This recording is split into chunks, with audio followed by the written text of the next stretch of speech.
రాజు తన రూమ్‌లోనికి వస్తూ ఉంటాడు. ఇంతలో కావ్య అన్నీ సర్దుతూ ఉండటం చూసి, "ఏంటి సర్దుతున్నావు? ఏంటవన్నీ?" అని చెప్పేసయితే అడుగుతూ ఉంటాడు. ఆ మాటలు వినగానే అక్కడ ఉన్న కావ్య మాత్రం, "ఇదిగోండి ఇవి ఫ్రూట్సు, ఇవి క్యాండిల్సు" అని చెప్పేసయితే చూపెడుతూ ఉంటుంది. "ఇవన్నీ ఎందుకు ప్యాక్ చేస్తున్నావు? మన ఇంట్లోనే కదా ఉండాలి" అని చెప్పేసయితే అంటూ ఉంటాడు. ఆ మాటలు వినగానే అక్కడ ఉన్న కావ్య మాత్రం, "అదేమీ లేదండి. మనకి ఇంట్లో ఎక్కడా సవ్యంగా కుదరటం లేదు కదా!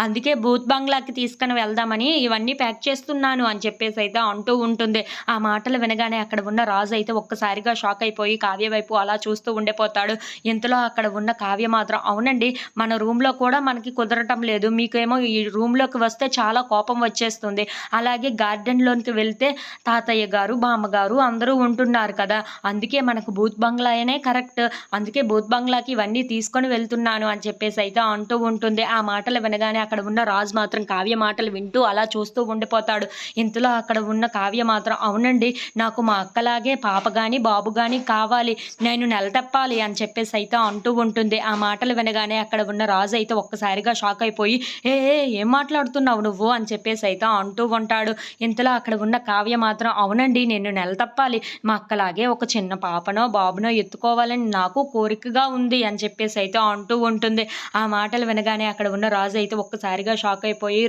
కావ్య వైపు అలా చూస్తూ ఉండిపోతాడు.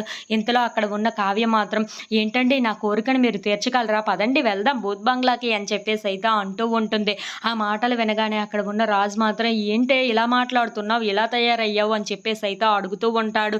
ఇంతలో అక్కడ ఉన్న కావ్య మాత్రం, "పదండి, పదండి బయలుదేరండి" అని చెప్పేసయితే రాజుని తీసుకెళ్తూ ఉంటుంది.